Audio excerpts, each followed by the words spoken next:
जय भोलेनाथ। आप सभी का हमारे YouTube चैनल पर हार्दिक स्वागत है। आइए आज रसपान कीजिए शिव महापुराण कथा के आज के अध्यायों का। सूत जी कहते हैं, हे महर्षियों, भगवान श्रीहरि के अंतर्ध्यान हो जाने पर मुनिश्रेष्ठ नारद जी शिवलिंगों का भक्तिपूर्वक दर्शन करते हुए पृथ्वी पर विचरने लगे। ब्राह्मणों, भूमंडल पर घूम फिरकर उन्होंने भोग और मोक्ष देने वाले बहुत से शिवलिंगों का प्रेम पूर्वक दर्शन किया।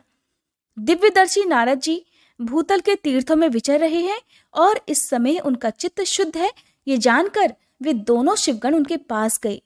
वे उनके दिए हुए शाप से उद्धार की इच्छा रखकर वहां गए थे।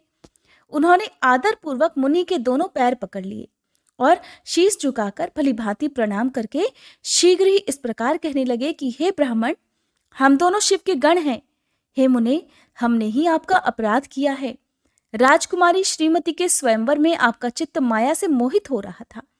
उस समय परमेश्वर की प्रेरणा से आपने हम दोनों को श्राप दे दिया था। वहां कुछ समय जानकर हमने चुप रह जाना ही अपनी जीवन रक्षा का उपाय समझा। इसमें किसी का दोष नहीं है, हमें अपने कर्म का ही फल प्राप्त होता है। हे प्रभु, अब आप प्रसन्न होइए और हम दोनों पर कृपा कीजिए। तब देवर्षि नारद कहने लगे, आप दोनों महादेव जी के गण हैं और सत्पुरुषों के लिए परम सम्मानीय हैं। अतः मेरे मोह रहित और सुखदायक यथार्थ वचन को सुनिए। पहले निश्चय ही मेरी बुद्धि भ्रष्ट हो गई थी, बिगड़ गई थी और मैं सर्वथा मोह के वशीभूत हो गया था। इसलिए आप दोनों को मैंने शाप दे दिया था। हे शिवगणों, मैंने जो कुछ कहा है वो वैसा ही होगा, तथापि मेरी बात सुनिए। मैं आपके लिए शापोद्धार की बात बता रहा हूं। आप लोग आज मेरे अपराध को भी क्षमा कर दें। मुनिवर विश्रवा के वीर से जन्म ग्रहण करके आप दोनों संपूर्ण दिशाओं में प्रसिद्ध कुंभकर्ण और रावण राक्षस राज का पद प्राप्त करोगे और बलवान, वैभव से युक्त तथा परम प्रतापी होगे। समस्त ब्रह्मांड के राजा होकर शिव भक्त और जितेंद्रीय होंगे और शिव के ही दूसरे स्वरूप श्री विष्णु के हाथों मृत्यु पाकर फिर अपने पद पर प्रतिष्ठित हो जाओगे। सूत जी कहते हैं, हे महर्षियों, महात्मा नारद मुनि की ये बात सुनकर वे दोनों शिवगण प्रसन्न होकर सानंद अपने अपने स्थान को लौट गए। श्री नारद जी भी अत्यंत आनंदित होकर अनन्य भाव से भगवान शिव का ध्यान और शिव तीर्थों का दर्शन करते हुए बारंबार भूमंडल में विचरण करने लगे। अंत में वे सबके ऊपर विराजमान शिवप्रिया काशीपुरी में गए, जो शिव स्वरूपिणी और शिव को सुख देने वाली है। काशीपुरी का दर्शन करके नारद जी कृतार्थ हो गए। उन्होंने भगवान काशीनाथ का दर्शन किया और परम प्रेम एवं परमानंद से युक्त होकर उनकी पूजा की। काशी का सानंद सेवन करके वे मुनिश्रेष्ठ कृतार्थता का अनुभव करने लगे और प्रेम से विह्वल होकर उसका नमन, वर्णन तथा स्मरण करते हुए ब्रह्मलोक को गए। निरंतर शिव का स्मरण करने से उनकी बुद्धि शुद्ध हो गई थी। हे देवर्षि, एक समय उस आनंद वन में रमण करते हुए शिवा और शिव के मन में ये इच्छा हुई कि किसी दूसरे पुरुष की भी सृष्टि करनी चाहिए, जिस पर यह सृष्टि संचालन का महान भार रखकर हम दोनों केवल काशी में रहकर इच्छानुसार विचरें और निर्वाण धारण करें। वही पुरुष हमारे अनुग्रह से सदा सबकी सृष्टि करे, पालन करे और वही अंत में सबका संहार भी करे। ये चित्त एक समुद्र के समान है। इसमें चिंता की उत्ताल तरंगे उठ उठकर इसे चंचल बनाए रहती हैं। इसमें सत्वगुण रूपी रत्न, तमोगुण रूपी ग्रह और रजोगुण रूपी मूंगे भरे हुए हैं। इस विशाल चित्त समुद्र को संकुचित करके हम दोनों उस पुरुष के प्रसाद से आनंद कानन अर्थात काशी में सुखपूर्वक निवास करें। यह आनंदवन वह स्थान है जहां हमारी मनोवृत्ति सब ओर से सिमटकर इसी में लगी हुई है तथा जिसके बाहर का जगत चिंता से आतुर प्रतीत होता है। ऐसा निश्चय करके शक्ति सहित सर्वव्यापी परमेश्वर शिव ने अपने वाम भाग के 10वें अंग पर अमृत मल दिया। फिर तो वहां से एक पुरुष प्रकट हुआ जो तीनों लोकों में सबसे अधिक सुंदर था। वह शांत था, उसमें सत्वगुण की अधिकता थी तथा वह गंभीरता का अथाह सागर था। हे मुने, क्षमा नामक गुण से युक्त उस पुरुष के लिए ढूंढने पर भी कहीं कोई उपमा नहीं मिलती। उसकी कांति इंद्रनील मणि के समान श्याम थी। उसके अंग अंग से दिव्य शोभा छिटक रही थी और नेत्र प्रफुल्ल कमल के समान शोभा पा रहे थे। श्री अंगों पर स्वर्ण की सी कांति वाले 2 सुंदर रेशमी पीतांबर शोभा दे रहे थे। किसी से भी पराजित न होने वाला वह वीर पुरुष अपने प्रचंड भुजदंडों से सुशोभित हो रहा था।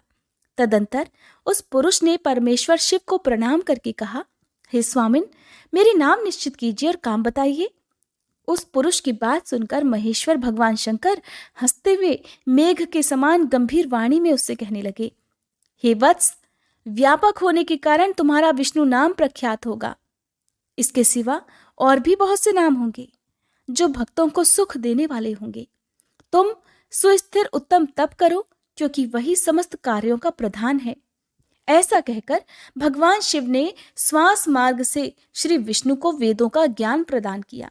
इसके बाद अपनी महिमा से कभी च्युत न होने वाले श्री हरि भगवान शिव को प्रणाम करके भारी तपस्या करने के लिए और शिव शक्ति सहित परमेश्वर शिव भी पार्षद गणों के साथ वहां से अदृश्य हो गए।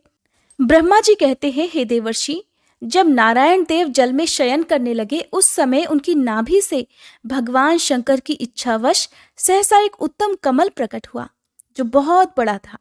उसमें असंख्य नाल दंड थे। उसकी कांति कनेर के फूल के समान पीले रंग की थी तथा उसकी लंबाई और ऊंचाई भी अनंत योजन थी। वह कमल करोड़ों सूर्यों के समान प्रकाशित हो रहा था। सुंदर होने के साथ ही संपूर्ण तत्वों से युक्त था और अत्यंत अद्भुत, परम रमणीय, दर्शन के योग्य तथा सबसे उत्तम था। तत्पश्चात कल्याणकारी परमेश्वर सांब सदाशिव ने पूर्ववत प्रयत्न करके मुझे अपने दाहिने अंग से उत्पन्न किया। हे मुने, उन महेश्वर ने मुझे तुरंत ही अपनी माया से मोहित करके नारायण देव के नाभि कमल में डाल दिया और लीलापूर्वक मुझे वहां से प्रकट किया। इस प्रकार उस कमल से पुत्र के रूप में मुझ हिरण्यगर्भ का जन्म हुआ। मेरे 4 मुख हुए और शरीर की कांति लाल हुई। मेरे मस्तक त्रिपुंड्र की रेखा से अंकित थे। हे तात, भगवान शिव की माया से मोहित होने के कारण मेरी ज्ञान शक्ति इतनी दुर्बल हो रही थी कि मैंने उस कमल के सिवा दूसरे किसी को अपने शरीर का जनक या पिता नहीं जाना। मैं कौन हूँ, कहाँ से आया हूँ, मेरा कार्य क्या है, मैं किसका पुत्र होकर उत्पन्न हुआ हूँ और किसने इस समय मेरा निर्माण किया है। इस प्रकार संशय में पड़े हुए मेरे मन में ये विचार उत्पन्न हुआ कि मैं किस लिए मोह में पड़ा हुआ हूँ। जिसने मुझे उत्पन्न किया है उसका पता लगाना तो बहुत ही सरल है। इस कमल पुष्प का जो पत्रयुक्त नाल है उसका उद्गम स्थान इस जल के भीतर नीचे की ओर है। जिसने मुझे उत्पन्न किया है वो पुरुष भी वही होगा, इसमें कोई संशय नहीं। ऐसा निश्चय कर मैंने अपने को कमल से नीचे उतारा। हे मुने, मैं उस कमल की एक एक नाल में गया और सैकड़ों वर्षों तक वहां भ्रमण करता रहा, किंतु कहीं भी उस कमल के उद्गम का उत्तम स्थान मुझे मिला ही नहीं। तब पुनः संशय में पड़कर मैं उस कमल पुष्प पर जाने को उत्सुक हुआ और नाल के मार्ग से उस कमल पर चढ़ने लगा। इस तरह बहुत ऊपर जाने पर भी मैं उस कमल के कोश को नहीं पा सका। उस दशा में मैं और भी मोहित हो गया। हे मुने, उस समय भगवान शिव की इच्छा से परम मंगलमयी उत्तम आकाशवाणी प्रकट हुई जो मेरे मोह का विध्वंस करने वाली थी। उस वाणी ने कहा, तप करो। उस आकाशवाणी को सुनकर मैंने अपने जन्मदाता पिता का दर्शन करने के लिए उस समय पुनः प्रयत्न पूर्वक 12 वर्षों तक घोर तपस्या की। तब मुझ पर कृपा करने के लिए ही 4 भुजाओं और सुंदर नेत्रों से सुशोभित भगवान विष्णु वहां सहसा प्रकट हो गए। उन परम पुरुष ने अपने हाथों में शंख, चक्र, गदा और पद्म धारण कर रखे थे।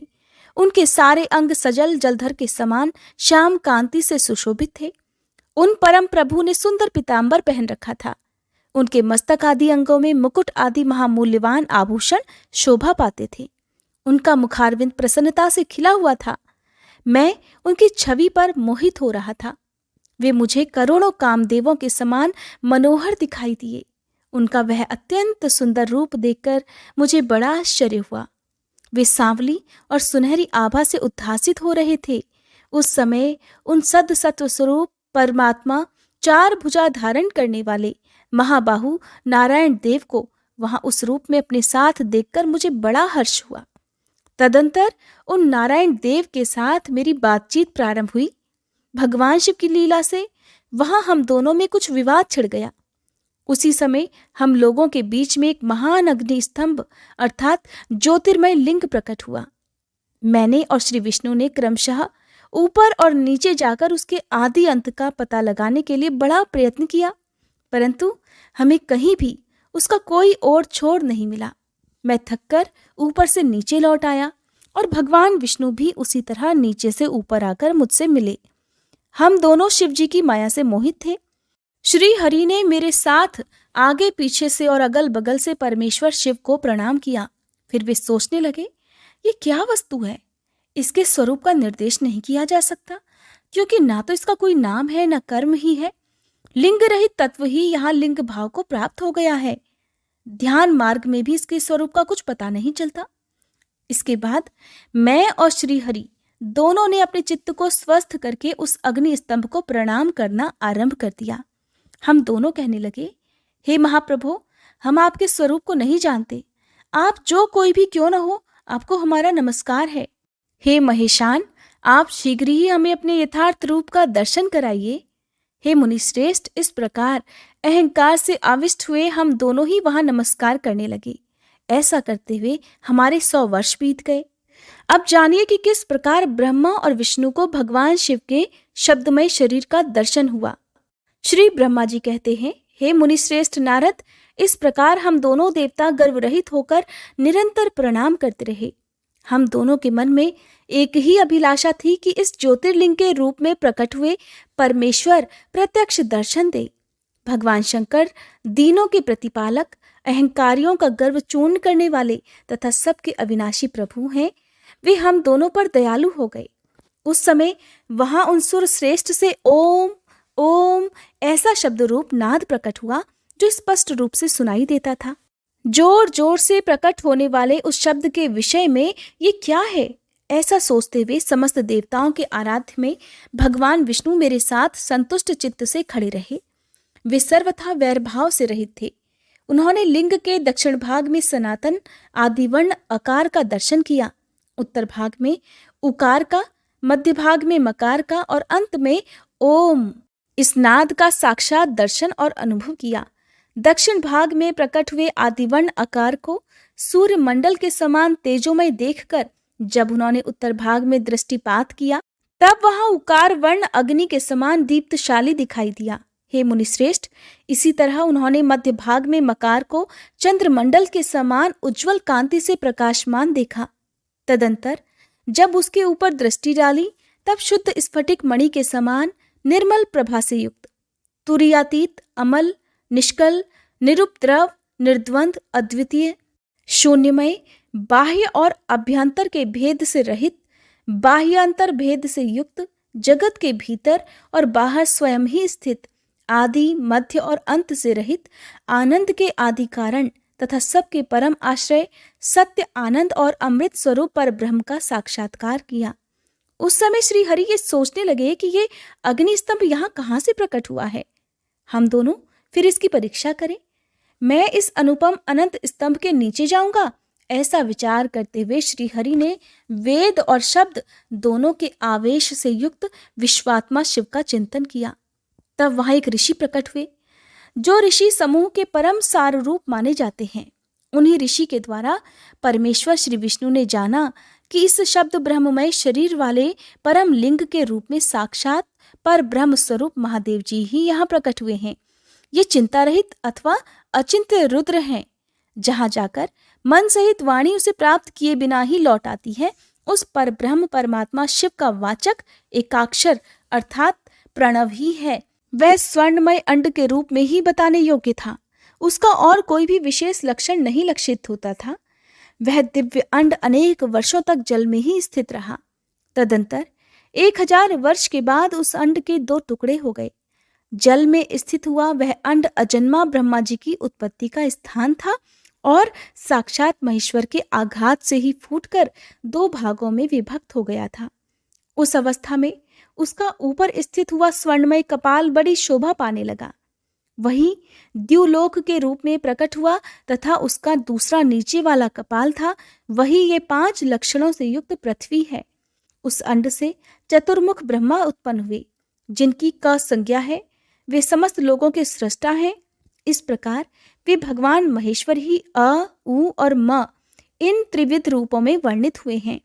इसी अभिप्राय से उन ज्योतिर्लिंग स्वरूप सदाशिव ने ओम ओम ऐसा कहा। ये बात यजुर्वेद के श्रेष्ठ मंत्र कहते हैं। यजुर्वेद के श्रेष्ठ मंत्रों का ये कथन सुनकर ऋचाओं और साम मंत्रों ने भी हमसे आदर पूर्वक कहा कि हे हरे, हे ब्राह्मण, ये बात ऐसी ही है। इस तरह देवेश्वर शिव को जानकर श्री हरि ने शक्ति संभूत मंत्रों द्वारा उत्तम एवं महान अभ्युदय से शोभित होने वाले उस महेश्वर देव का स्तवन किया। इसी बीच में मेरे साथ विश्वपालक भगवान विष्णु ने एक और भी अद्भुत और सुंदर रूप देखा। हे मुने, वह रूप 5 मुखों वाला और 10 भुजाओं से अलंकृत था। उसकी कांति कर्पूर के समान गौर थी। वह नाना प्रकार की छटाओं से छविमान और भांति भांति के आभूषणों से विभूषित था। उस परम उदार महापराक्रमी और महापुरुष के लक्षणों से संपन्न अत्यंत उत्कृष्ट रूप का दर्शन करके मैं और श्री हरि दोनों कृतार्थ हो गए। तत्पश्चात परमेश्वर भगवान महेश प्रसन्न हुए और अपने दिव्य शब्दमय रूप को प्रकट करके हंसते हुए खड़े हो गए।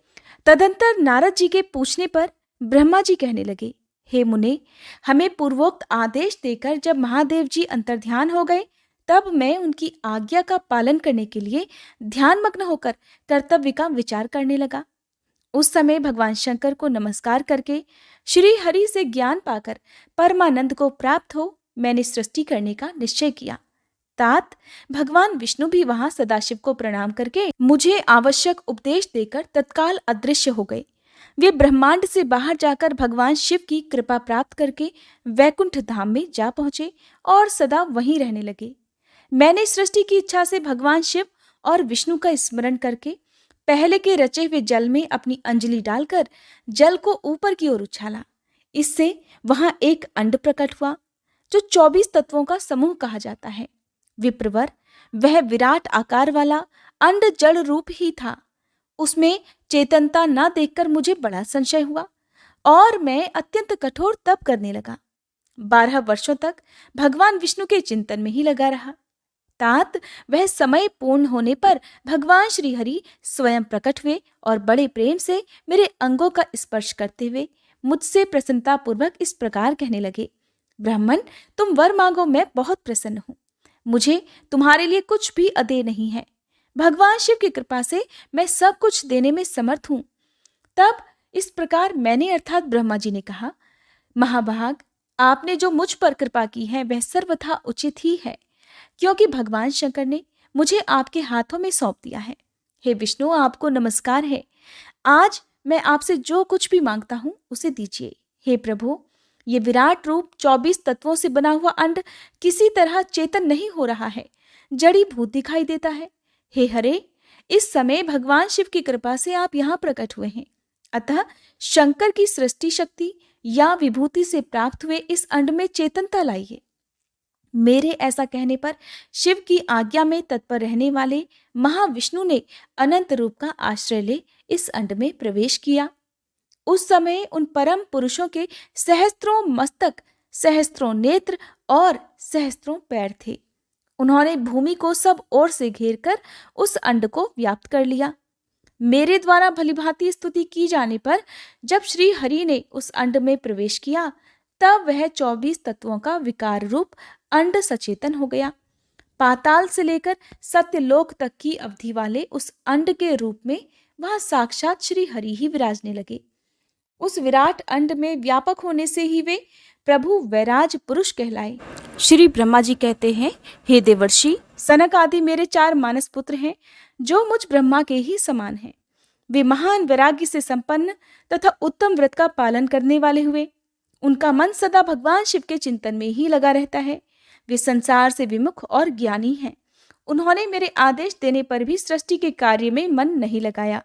हे मुनि श्रेष्ठ नारद, सनक आदि कुमारों के दिए हुए नकारात्मक उत्तर को सुनकर मैंने बड़ा भयंकर क्रोध प्रकट हुआ। उस समय मुझ पर मोह छा गया।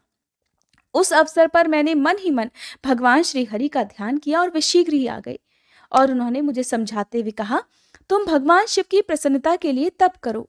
मुनि श्रेष्ठ, जब श्री हरि ने मुझे ऐसी शिक्षा दी, तब मैं महाघोर और उत्कृष्ट तप करने लगा। सृष्टि के लिए तपस्या करते हुए मेरी दोनों भौहें और नासिका के मध्य भाग से, जो उनका अपना ही अविमुक्त नामक स्थान है, महेश्वर की 3 मूर्तियों में से अन्यतम पूर्णांश सर्वेश्वर और दयासागर भगवान शिव अर्धनारीश्वर स्वरूप में प्रकट हुए, जो जन्म से रहित तेज की राशि, सर्वज्ञ तथा सर्वदृष्टा हैं। उन नील लोहित नामधारी साक्षात उमा वल्लभ शंकर को सामने देख बड़ी भक्ति से मस्तक झुका उनकी स्तुति करके मैं बड़ा प्रसन्न हुआ और उन देव देवेश्वर से बोला, हे प्रभु, आप भांति भांति के जीवों की सृष्टि कीजिए। मेरी यह बात सुनकर उन देवाधिदेव महेश्वर रुद्र ने अपने ही समान बहुत से रुद्रगणों की सृष्टि की। तब मैंने अपने स्वामी महेश्वर महारुद्र से फिर कहा, देव, आप ऐसे जीवों की सृष्टि कीजिए जो जन्म और मृत्यु के भय से युक्त हों। मुनिश्रेष्ठ मेरी ऐसी बातें सुनकर करुणा सागर महादेव जी हंस पड़े और तत्काल इस प्रकार कहने लगे, विधाता, मैं जन्म और मृत्यु के भय से युक्त अशोभन जीवों की सृष्टि नहीं करूंगा, क्योंकि वे कर्मों के अधीन हो दुख के समुद्र में डूबे रहेंगे। मैं तो दुख के सागर में डूबे हुए उन जीवों का उद्धार मात्र करूंगा। गुरु का स्वरूप धारण करके उत्तम ज्ञान प्रदान कर उन सबको संसार सागर से पार करूंगा। हे प्रजापते, दुख में डूबे हुए सारे जीव की सृष्टि तो तुम ही करो। मेरी आज्ञा से इस कार्य में प्रवृत्त होने के कारण तुम्हें माया नहीं बांध सकेगी। मुझसे ऐसा कहकर श्रीमान भगवान नीललोहित महादेव मेरे देखते ही देखते अपने पार्षदों के साथ वहां से तत्काल तिरोहित अर्थात अंतर्ध्यान हो गए। आज का अध्याय समाप्त हुआ।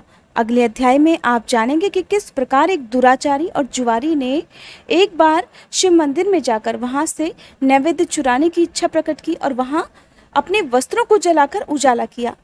इस प्रकार अनजाने में किए गए दीपदान से उसे जो फल मिला, क्या वो प्राण दंड था या उसके सभी कुकर्मों का अंत हो गया, उसके पापों की मुक्ति हो गई थी? ये सब जानने के लिए आप कृपया आने वाली वीडियो को जरूर देखिएगा।